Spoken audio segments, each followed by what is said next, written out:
장 여섯 번째 강의는 선형 유전체입니다. 선형 유전체에 대해서 좀 강의를 하도록 하겠습니다. 먼저 보통 이제 대부분의 물질을 보면 대부분의 물질에서는 이제 전기장이 되게 그렇게 너무 세지 않으면 보통 폴라리제이션, 편극 밀도는 전기장에 이렇게 비례합니다.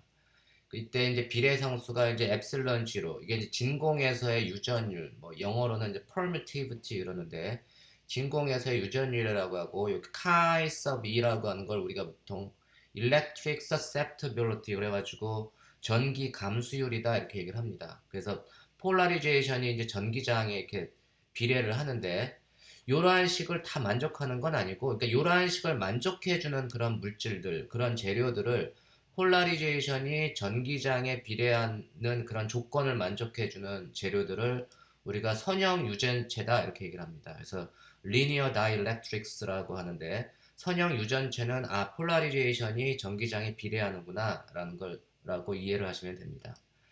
그러한 경우에 우리가 이제 electric displacement, 우리가 전기 변위식을 보면 전기 변이식에서 폴라리제이션이 선형 유전체인 경우는 그 전기장에 비례해서 P 대신에 epsilon 0 chi times electric field 이렇게 되니까 이거 좀 더 심플하게 정리가 되네요. 이건 epsilon 0에 1 플러스 chi 2의 전기장 이렇게 이제 정의가 되죠. 그 선형 유전체는 이제 전기 변위하고 그 전기장 사이의 관계식이 이렇게 주어집니다. 일반적으로 이제 엡실런 G로 곱하기 1 플러스 카이 감수율을 우리 이제 엡실런이라고 하면 전기 변이 D는 전기장에 이렇게 비례한다. 그리고 이때 비례상수 엡실런을 유전체에서의 유전율이라고 하고 이 유전체에서의 유전율은 진공에서의 유전율보다 조금 큽니다. 그죠? 유전체의 유전율이 진공에서의 유전율보다 이제 좀 커요. 그리고 우리가 진공에서의 유전율과 그 유전체에서의 유전율의 그 비로 레이시오를 계산하는 거를 우리가 상대 유전율, 그러니까 진공에서의 유전율은 이제 뭐 8.85 곱하기 10의 마이너스 12승 쿨롱 제곱 퍼 뉴턴 메타 스퀘어 뭐 이렇게 주어지는데 우리가 그 레이시오를 취하면 엡실런 0분의 엡실런을 우리가 relative permittivity 상대 유전율이라고 하고 그 엡실런 sub r 이렇게 씁니다. 그 상대 유전율이라고 하고 그 값은 1 플러스 카이 2. 그래서 상대 유전율 또는 유전 상수 dielectric constant 그 상대 유전율이라는 말도 쓰고 dielectric constant 유전 상수라는 말도 씁니다. 이것도 뭐 엡실런 0도 상수고 그렇긴 하지만 이 상대 유전율 혹은 유전 상수라고 얘기하는 거는 뭐냐면 디멘전이 없잖아요. 차원이 없는 디멘전리스한 양입니다. 그냥 just number, just 숫자만 주는. 그래서 많은 경우에는 이제 뭐 relative permittivity라고 얘기하기보다는 dielectric constant라는 말을 좀 더 많이 쓰는 것 같아요. 그래서 유전 상수가 그 유전체에서의 유전율을 진공의 유전율로 그 나눠준 거를 우리가 그 상대 유전율을 유전 상수다 이렇게 이해를 하시면 됩니다. 그래서 일반적으로 이제 유전 상수를 보면 엡실런 r이 진공은 엡실런 0분의 엡실런이 될 테니까 진공에서의 유전율은 엡실런 0잖아요. 그래서 유전 상수가 1이 될 테고 그 다음에 보통 많은 경우에 이제 뭐 공기도 거의 근사적인 진공이다라고 얘기하는데 조금 크죠. 그러니까 베큐엄보다 진공보다는 공기 중에 조금 유전 상수가 좀 큽니다. 1.000 뭐 536. 그다음에 이제 물 같은 경우 수증기 뭐 물 같은 경우도 유전율이 굉장히 크네요. 80 정도가 되고 뭐 소금보다 물이 훨씬 더 크네요. 뭐 다이아몬드도 있고 실리콘도 있고 이런 것도 유전 상수가 굉장히 큽니다. 예제 한번 볼게요. 4-5는 이제 반지름이 A인 금속공, 도체공이 있네요. 금속공에 전하 Q가 들어있고, 요걸 이제 반지름이 B 있고, 유전율이 엡실런인 선형 유전체가 에워싸고 있다고 합니다. 그랬을 때, 요 도체 중심에서의 전위가 얼마냐? 뭐 이런 문제입니다. 전위를 물어볼 때는 보통 우리가 이제 포텐셜의 기준을 정하는데, 포텐셜의 기준은 이 경우에 이제 포텐셜이 무한대일 때 포텐셜을 0으로 놨습니다. 우리가 이제 이러한 문제를 풀 때는 이제 가우스 법칙 아주 대칭성이 있는 놈이니까 가우스 법 반지름이 R인 요 유전체의 금속공보다는 큰 영역에서의 이제 반지름이 R인 가우스면 구형 가우스면을 정하면 요 R인 지점에서의 변이 전기 변이를 이제 유전체 안에서의 가우스 법칙을 쓰면 되잖아요. 그러니까 이 경우는 이제 그 D 필드에 대한 가우스 법칙을 써주면 이제 R이 A보다 최소한 크면 이 안에 프리 차지는 이 가우스면 안에 들어있는 프리 차지는 Q가 되겠네요. 그래서 이 경우는 심플하게 D 곱하기 표면적 이게 4파이 R 제곱이죠. D 곱하기 4파이 R 제곱은 가우스 면이 안에 들어있는 free charge, enclosed and free charge가 이제 Q가 되니까 여기 D 필드를 계산하는 거는 이제 굉장히 쉽습니다. 안쪽에서 A보다 큰 도체고 바깥에서는 무조건 D 필드는 R이 A보다 큰 영역에서는 4파이 R 제곱분의 Q 방향은 R 햇 방향 이렇게 되죠. 반면에 도체공 안쪽에서는 어떻게 되죠? R이 A보다 작은 데서는 이 전기장이 없죠. 폴라리제이션이 없습니다. 그냥 전기장하고 폴라리제이션이 없으니까 D 필드도 당연히 공 안쪽에서는 이제 0이 됩니다. 그래서 이 안쪽에서는 0이 되고 바깥에서는 D 필드가 존재하는 거예요. 우리가 이제 D 필드는 그 선형 유전체인 경우에 우리가 이제 D는 엡실론 E 이렇게 되니까 이 일렉트릭 필드는 요걸 엡실론으로 나눠주면 되는데 요 안쪽에서는 R이 A하고 B 사이에서는 유전율이 엡실론인 반면에 그 B보다 큰 영역에서는 유전율이 엡실론 지로잖아요. 그러니까 그 D 필드는 electric displacement는 R이 A보다 큰 모든 영역에서는 똑같이 4파의 R 제곱분의 Q가 되지만 이 electric 필드는 좀 다릅니다. electric 필드는 유전체 안에서는 엡실론 분의 D가 되지만 엡실론 분의 D가 되지만 그 electric 그 R이 B보다 큰 영역에서는 진공이기 때문에 엡실론이 아니고 엡실론 지로가 됩니다. 그죠? 엡실론 지로분의 D가 됩니다. 엡실론 지로분의 D. 그래서 R이 A하고 B 사이 요 유전체가 있는 요 공간에서는 일렉트릭 필드가 4파이 엡실론 R 제곱분의 Q. 그 다음에 이 바깥에서 B보다 큰 영역에서는 4파이 엡실론 G로 R 제곱분의 Q가 되는 게 이제 차이가 있습니다. 이해하셨나요? 그래서 D 필드는 같지만 E 필드는 다르다. 그 구간에 따라서. 그러면 이제 포텐셜은 우리 전위는 일렉트릭 필드로부터 구하는 거잖아요. 우리가 이제 D 필드에 대한 전위는 없다고 했죠. 이 일렉트릭 필드에 대한 전위는 존재하지만 D 필드에 대한 전위는 존재하지 않습니다. 그래서 그 전위를 계산하려면 일렉트릭 필드를 알아야 돼요. 그래서 이제 일렉트릭 필드를 압니다. 그래서 중심에서의 전위는 무한대에서부터 이제 지로까지 해준 게 사실은 중심에서의 전위를 나타내 주는 거고, 여기 이제 무한대에서부터 B까지는 요 놈이 지배를 하는 거고, 그 다음에 이제 B에서부터 이제 0까지 가는 거는 이제 요거를 계산을 해주면 되는데, 0까지도 뭐 갈 필요도 없겠네요. 0까지 안에서는 A보다 작은 영역에서 일렉트릭 필드는 0이기 때문에 구간이 무한대에서부터 B까지는 요 엡실론 지로가 있는 전기장을 쓰는 거고, B에서부터 A까지가 전기장이 존재하니까 그때는 이제 유전체 안에서의 전기장식을 쓰고, A에서부터 0까지는 어떻게 되죠? A에서부터 0까지는 일렉트릭 필드가 없으니까 이놈은 0이 되는 거예요. 그죠? 그래서 이 두 적분만 계산을 해주면 됩니다.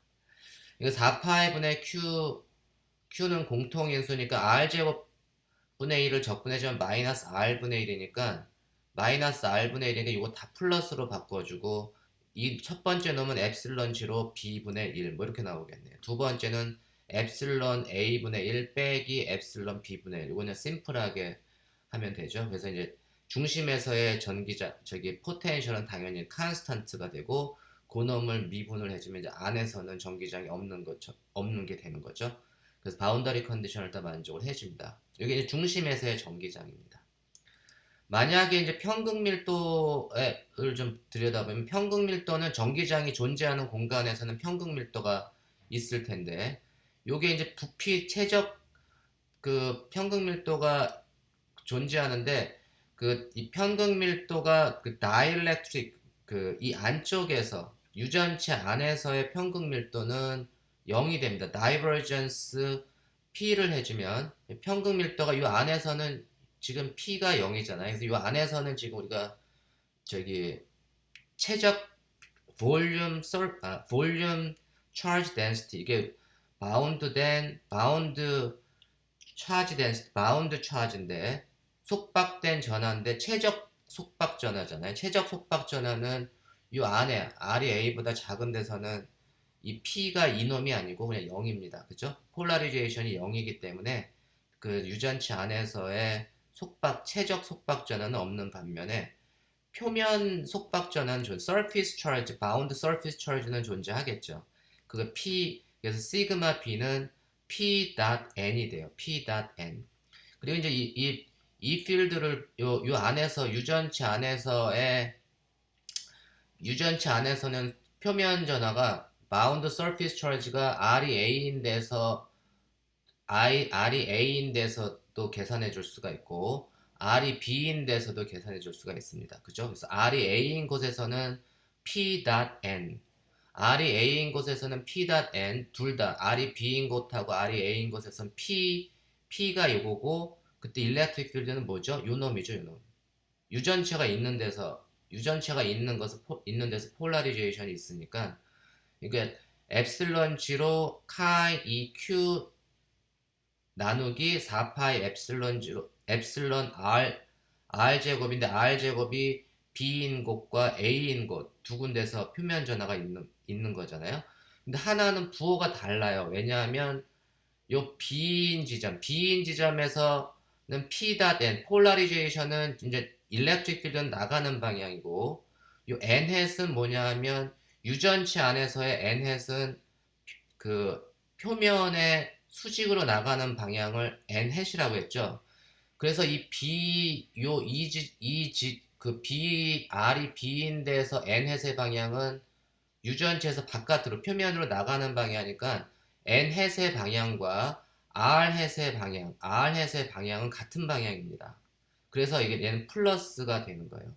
반면에 요 R이 A인 지점에서는 R햇은 나가는 방향이지만 유전체에서 볼 때 이 표면으로 나가는 방향은 이 방향이 아니고 반대 방향이죠. 그래서 이 B 지점 R이 A인 지점에서의 N햇의 방향은 R햇의 방향과 반대 방향입니다. 이해하셨나요? 그래서 얘가 부호가 마이너스가 돼요. 그래서 이쪽이 음전하가 이쪽에 그 폴라리제이션에 의해서 음전하가 이쪽에 모이고 바깥에 양전하가 이렇게 모이게 됩니다. 그죠? 그래서 이 속박전하에 의한 전기장은 거꾸로 되니까 거꾸로 가고 요 도체에 의한 전기장은 바깥으로 나가니까 바깥으로 나가는 놈과 유전체 안에서 속박전하에 의한 폴라리전에서 만들어지는 전하가 반대 방향이 되니까 요 그러니까 요 안에서는 이제 전기장이 좀 줄어드는 거예요. 여기가 만약에 진공 상태인 경우보다 요 유전체 안에서는 이게 플러스 방향과 마이너스 방향이 일부 좀 상쇄가 되잖아요. 그래서 전기장이 좀 줄어듭니다. 이해하셨나요? 진공인 경우 때보다 전기장이 좀 줄어듭니다. 그래서 요 속박 전화를 할 때도 언제가 플러스 요 n햇의 방향은 항상 유전체에서 그 면에 수직하게 바깥으로 나가는 방향을 n햇으로 정해야 되기 때문에 요 두 개의 경계면이 있을 때는 하나는 플러스가 되고 하나는 마이너스가 당연히 돼야 됩니다. 그렇죠? 이쪽이 플러스, 이 경우는 이쪽이 플러스, 이쪽이 마이너스. 요거 꼭 유념하시기 바랍니다.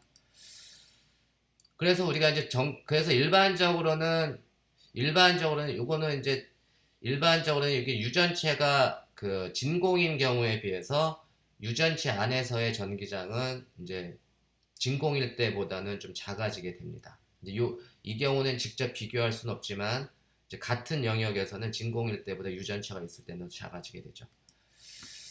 그래서 일반적으로 우리가 이 지금 그 예제를 통해서 얻은 레슨이 있습니다. 레슨은 뭐냐면 유전체 안의 전기장은 진공에서의 전기장보다 줄어든다 이런 얘기입니다. 여기가 엡실론일 때의 전기장과 엡실론 제로일 때의 전기장은 엡실론일 때가 더 작아지는 거죠. 그러니까 유전율이 더 커지니까 이제 전기장이 줄어들게 됩니다. 보통은 우리가 이제 그런 그래서 유전체는 완전한 도체가 아니, 그 우리가 절연체니까 당연히 도체는 아닌데 약간 불완전한 도체다라고 사람들이 얘기를 합니다. 그 뭐냐면 일반적으로 도체인 경우, 완전히 컨덕터인 경우는 외부에서 이제 전기장이 쭉 걸리면 이제 얘가 폴라리제이션이 생겨가지고 위쪽이 플러스급, 이제 아래쪽이 마이너스급. 그래서 안쪽에서는 이 안쪽에서 이 폴라리제이션에서 만들어지는 내부 전기장과 외부에서의 전기장이 완전히 상쇄가 돼서 도체 내부에서는 전기장이 알짜 전기장이 이제 0이라고 했잖아요. 그게 이제 도체의 특징이라고 했는데 유전체인 경우도 마찬가지로 외부 전기장이 딱 걸리면 이렇게 이제 폴라리제이션이 생기는데 도체처럼 내부에서 만들어지는 전기장이 도체처럼 충분히 크지가 않아 가지고 이 외부 전기장을 상쇄시킬 만큼 크지가 않습니다. 그래서 내부에서도 전기장이 만들어져요. 전기장이 만들어지는데 외부 전기장보다는 작은 전기장으로 만들어집니다. 그래서 그런 것 때문에 유전체는 불완전한 도체다라고 보통 얘기를 합니다. 우리가 그 유전체에서 전하량을 이걸 이제 전하량의 관점에서 보면 진공일 때보다 전하량이 줄어든다고 또 얘기를 하는데 그 이유는 우리가 이제 보통 전하량 Q가 만드는 일렉트릭 필드는 4파이 이게 만약에 진공이라면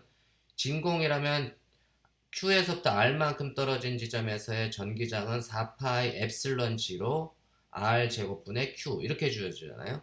근데 그게 진공이 아니고 이제 유전율이 엡실론인 유전체 안에 Q가 있으면 같은 이제 R만큼 떨어진 지점에서의 일렉트릭 필드는 엡실론이 아니 엡실론 제로가 아니고 여기 엡실론으로 바뀐다고 했죠. 유전율이 엡실론인 경우는 4파이 엡실론 분의 엡실론 R 제곱분의 Q. 그렇죠?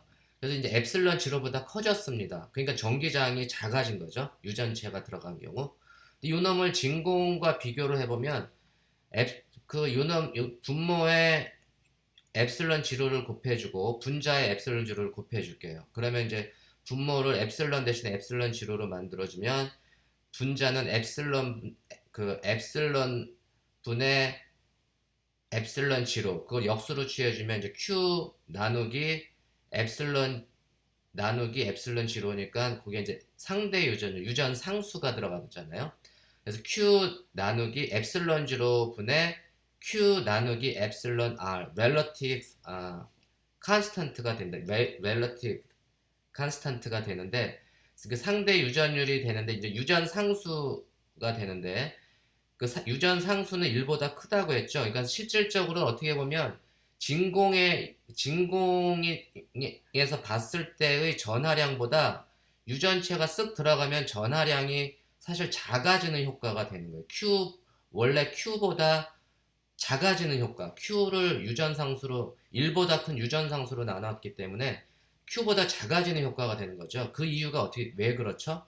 그 이유는 바로 유전체 안에 전하가 들어있으면 요게 유전체에서 폴라리제이션이 생깁니다. 편극에 의해서 이게 플러스 전하면 마이너스 그 전하가 이렇게 모이게 되고 바깥으로는 플러스 전하가 이렇게 모이게 됩니다. 그래서 편극에 의해서 우리가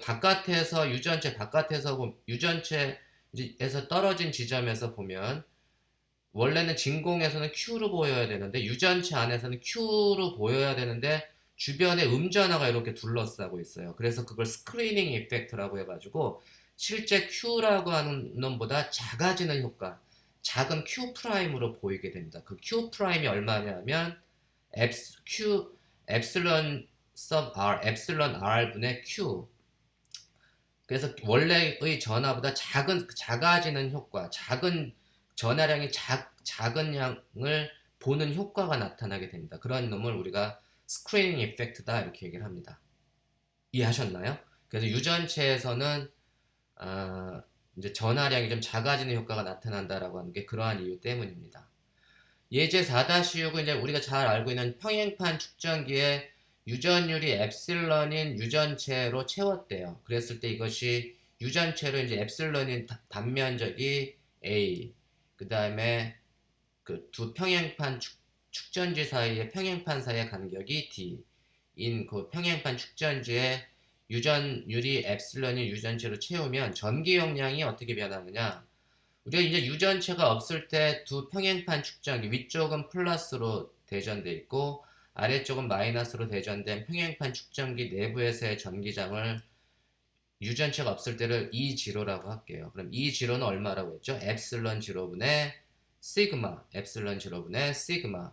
근데 표면 전하 밀도는 단위 면적당 전하량. 이게 이제 유전체가 없을 때의 두 평행판 축전기 사이의 전기장이고, 그리고 이제 포텐셜 V는 ED가 되고, 그 다음에 전기 용량 C는 V0분의 Q 이렇게 되는 거잖아요. 유전체가 없을 때의 전기장, 내부에서의 전위, 그 다음에 이 축전기의 전기 용량이 이렇게 계산이 됩니다. 근데 우리가 이제 유전율이 엡실런이 유전체를 싹 채우게 되면 전기장이 어떻게 변한다고 했죠? 그 다이렉트릭이 있을 때는 그 유전체가 들어가면 전기장이 바뀌죠. 얼마만큼 바뀌냐면 이 엡실런 0 자리에 엡실런을 넣어주면 돼요. 전기장은 엡실런 분의 시그마. 그래서 전기장이 좀 작아집니다. 엡실런 0에서 엡실런으로 분모가 바뀌었기 때문에. 그리고 그에 따라서 이제 전위도 좀 줄어들게 되고 전기 용량은 전위가 줄어들었으니까 전기 용량은 좀 커지게 되네요. 그죠? 그래서 두 놈을 C0하고 CD 사이의 관계를 보면 CD는 VD분의 Q인데 Q는 C0, V0잖아요. 그래서 CD는 VD분의 Q인데 이게 Q가 C0, V0. VD분의 V0는 ED분의 E0 이렇게 되는 거죠. 그 전위차는 전기장의 세기에 비례하니까. 근데 ED분의 E0인데 전기장은 유전율에 반비례하니까 얘는 엡실런 0분의 엡실런 C0 이렇게 되고 요 놈이 바로 유전 상수잖아요. Dielectric constant, relative permittivity, 뭐 상대 유전율 이렇게 해가지고 엡실런 R인데 엡실런 R이 항상 1보다 크니까 우리가 유전체를 집어넣어주면 전기 용량이 어떻게 되나요? 전기 용량이 커지나요? 작아지나요? 커지는 거죠.